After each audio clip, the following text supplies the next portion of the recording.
What's good, everybody? It's your boy Big HK, Captain University, and yes, it's been a while. I haven't posted any videos this year, at least not since January anyway. With the whole quarantine stuff going on and work, it's just been a really crazy year. So now I'm back. I'm trying to do something a little different with my videos. I've decided that since I'm not really good at playing games, but I like still playing games. So I'm gonna still play games, but I think I'm gonna start telling stories while I play games because I have a lot of stories of just experience in my life that I think could be beneficial to people, or maybe just entertaining to people. I don't really know. My friends and my coworkers seem to like my stories, so I decided I'm just gonna do the same thing on YouTube and see if people like it. If you haven't seen the title, well, of course you've seen the title. I would hope you have at least seen the title unless you skip past it. But we're going to call it, the series is going to be called Tales from Captain Yeet. Captain Yeet being me, of course, Big HK. And I'm going to tell you my first story in this first episode is my first Nympho girlfriend. So, if you don't know, Nympho is a terminology used to describe a woman with a high sex drive. She has it's almost borderline addiction. And this particular woman had a very high sex drive. Probably one of the best relationships I ever had too. Definitely lasted long. It was about 6 months. That's like the longest, consistent relationship I've ever had. But yeah, she was one of the best ones I ever had because not only was she a really great girlfriend, you got you a dime piece when not only does she look good, but she also caters to you. Like, she drove me everywhere because your boy didn't have a car back then in high school. She paid for our dates because your boy didn't make no money in high school. She did everything, and she was amazing. And the only reason I probably left her is because she was a bit clingy. She was a bit too clingy, and I was going into the military, the Navy, so I was like, I don't want to be in the Navy while she's going to college, and I felt like she needed room to grow as a person because she didn't really have that many friends either. She had one good friend, and she lived 2 hours away, and the only real other friend she had was me, but I'm her boyfriend, so I could be your friend and your boyfriend, but I can't be the only thing in your life that's relevant to you. I just didn't think that was healthy for her. But anyways, so how I found out that she was a nympho is certain tendencies that were going on, which led to me asking the question, right? So, the first date. So on the first date we went on, it was very nice, very classy. We went for a walk in this nice shopping area. It's called South Lake. And everything went great. We talked a lot, held hands, we cuddled, we ended up making out. I guess the thing, everything just went probably as smooth as it could have on that first date. We didn't go to a movie or anything like that because I don't like taking girls to a movie on the first date because then you don't really get to talk. So we talked a lot. And at the end of it all, I was supposed to walk into her car and call it sorry about that. Call it a day. But she wouldn't let me leave because I guess she just really enjoyed spending time with me, and me being a guy, I'm not gonna say no to a woman who's telling me I can't leave because she wants a little more bang for her buck, you know what I'm saying? So of course, we smashed in the backseat of the car. Ripped my homeboys because they were supposed to spend the night at my house, and they ended up sleeping outside in the car for 4 hours before I got home. So I never lived that down. So that happened on the first date, and I was like, that's not bad. It's actually a really great first date experience. I was like, oh, that's pretty nice. And then at that point we decided to date, and we would go out and we'd go out to movies, go out to dinners, but every time we went out, we usually end up smashing at some point. It didn't matter when it was, whether it was at the beginning, the middle, or the end. at some point during this relationship, parts of the dates we would just smash. Which, me being a guy, I don't mind. I'm not gonna complain, and I'm not complaining about it. But at the same time, I was like, this is the first time I've experienced a woman who has been pro-sex. Most times when you have a girl in a relationship, like, they don't want the relationship to be about sex. Most women are like, yo, they want to be more intimate and stuff like that. And don't get me wrong, our sexual relation parts, like, it was intimate, but it was very often. It was very often, like, I think it's, to be honest, it set a high standard bar for what I expect from a woman nowadays. They're just trying to be with me anyway. And, finally, I was just like, yo, like, what's going on, girl? Like, don't get me wrong, I like the fact that we smash all the time, but I have to ask, just, what happened in your life that got you to be like this? And she told me. This girl has been sexually active since she was like 12. And at this point, she was 18, going on 19 at the time, right?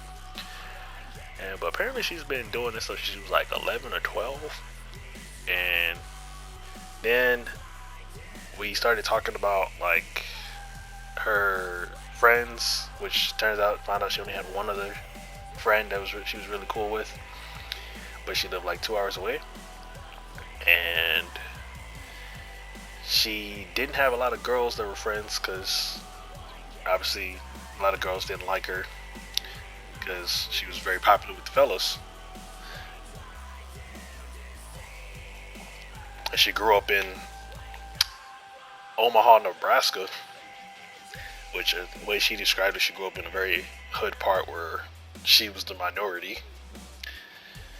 And obviously a lot of girls didn't like the fact that she was white and not of the same ethnicity as the rest of the girls, and also still in their men, and some big cold deal about black women hating the fact that white women take black men. I don't know why they didn't get over it. Different times have changed, and Martin Luther King fought for our right to have this opportunity, and I'm not gonna waste it. But anyways, yeah, she told me about some of her past relationships, and how men basically she can't be friends with girls because girls think she's a bitch or a slut, and then she can't be friends with guys because all guys want one thing. And she thought I was the nicest guy to ever like engage with her and interact with her, where it seemed like I wasn't just after the one thing, which I was after the one thing, but at the same time I really liked her as a woman, so I really wanted us to like work out and actually be a thing. So she was right and wrong, I guess. But regardless, we had this long deep talk. She told me about some other experience she's had, and I sympathize with her. I don't want you to think I don't want you to have all these, sexual, I guess, tendencies with me just because you feel like that is the best way to keep me around. I'm not that type of guy. And then as she stopped me, she was like, "No, I don't do this because I think you like it. I do it because I like it." Or not. She liked it. I don't know if I said that right. It sounded weird, but yeah. She basically said that she's doing this for her, and I was like, what? Like, blew my mind, right? I'm fucking flabbergasted right now. So to get deeper into this mind process about how she enjoyed doing these sexual acts, right, and how far she was willing to go. So I think I concluded she was a nympho by one particular sexual experience. And in this particular one, I think we went to hang out for like a while. We ended up hanging out for a couple hours, but it got cut short because I had somewhere I had to be. So she drove me back towards my house. Live in this nice little neighborhood. It's summertime, so kids are like riding their bikes around and stuff like that, right? and we're stopped outside my house. We're like talking and stuff, saying our last little goodbyes, and I was about to leave, but because we were making out and stuff, uh, mini me perked up, if you know what I mean, and she noticed. So she said, "I can't leave until we fix that." All right. So I'm like, "Well, I don't have time to full on smash. So what do you want me to do?" She's like, "Well, she's gonna." Like a better phrase, that she says she's just gonna give me head, right? So she starts giving me head in this car. Now, I was a bit sketched about it in the sense that I saw like 5 or 6 like kids riding their bikes near the car, right? And these kids look like they're like, I think the oldest one had to have been like 10. I don't know, but a bunch of ratchet kids riding their bikes around. And sure enough, I'm sitting here, and while she's going to town on me, I'm like, "Yo, babe, yo, you should probably stop, these kids." And she looks at me, and she's like, "And?" In my head, I'm like, "And what you mean, and?" Like, these kids are about to get a free show. What do you mean, and? I don't know how these kids are gonna respond to this. Sure enough, what happens? She's going to town, and of course, the most ratchet but black kid has to ride up because for some reason, when you live up in a more ghetto area, we of the darker complexion just seem to know way more about the world than we should at whatever age we are. In this case, this kid looked like he was about 8, and he rides his bike up to the window of the car. And now her windows are not tinted really at all. Like they have a slight tint to it, but it is not enough to hide her pale ass going to town on my crotch. So sure enough, this kid rides up to the window, pokes his head up, looks inside, sees what's going on, and he just blurts out to his friends, "Hey, this boy getting his dick sucked over here." Just extra loud. So what do I get? One, she just ends up laughing on my dick. That's ridiculous. She didn't even stop. 2, now I've got 6 or 7 boys riding their bikes in a circle at the car window, each one taking a peek. They do this the entire time until I nut. And let me tell you, having 6 or 7 kids watch you get off took a very long time to nut. It was pretty ridiculous. And at that point, I think I concluded, I was like, this girl is definitely a nympho maniac of some form. And I'm okay with that. Yep. Since then, she was pretty cool. She lived with her cousins at the time until she was ready to go off to college. I got to meet them. We hung out a lot. We had a lot of sex everywhere, and yeah, it was a great time. I said I broke with her because she was pretty obsessive and clinky, and I wanted her to grow as a woman. I figured she was only going to grow if she experienced life with other people. And yeah, that's pretty much my story about my first nympho. Probably not the best starting story, but I just wrote a bunch of ideas down for stories and rolled dice to figure out which one I would tell.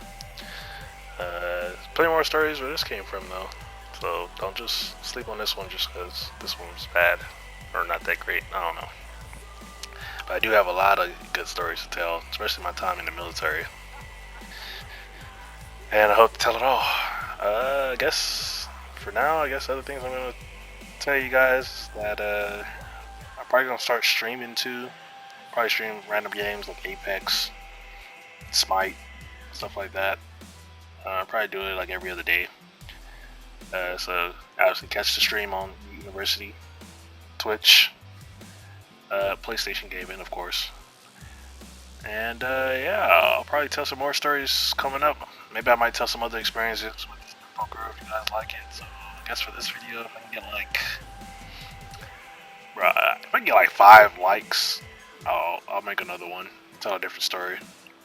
Or if you want to hear the same story, yeah, I'll tell other experiences in more detail about this girl.